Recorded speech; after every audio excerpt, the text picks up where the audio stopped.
আগের দিন এই পার্সেল দুটো এসেছিলো, আজকে এই পার্সেল দুটো তোমাদেরকে আনবক্সিং করে দেখাবো।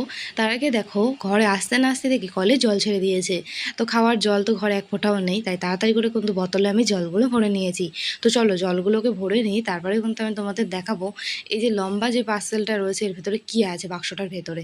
তো সেটাকে এখন আমি খুলছি কিন্তু এটা কিন্তু খোলা হয়ে গেছে। এবার আমি কিন্তু বের করব, তোমরা দেখো এর ভেতরে কী রয়েছে বন্ধুরা। এই দেখো এর ভেতরে রয়েছে কিন্তু দুটো স্টিকার কাগজ। তো এই কাগজ দুটো আমি আগের দিনও অর্ডার করেছিলাম, তিনটেই ছিল ওর ভেতরে।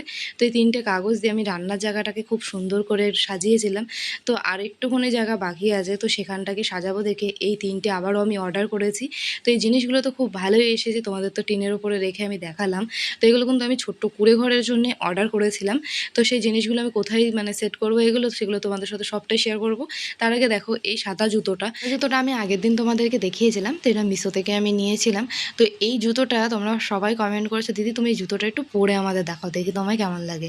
তো জুতোটা আমি তোমাদেরকে পরে আজকে দেখালাম। আর এই দেখো, দাঁড়াও বাইরে থেকে ভালো করে হেঁটে আসি, তাহলে তোমরা বুঝতে পারবে তো জুতোটা কেমন হয়েছে আর আমাকে পরে কেমন লাগছে জুতোটা। অবশ্যই কিন্তু তোমরা কমেন্টে আমাকে জানিও বন্ধুরা। টাটা।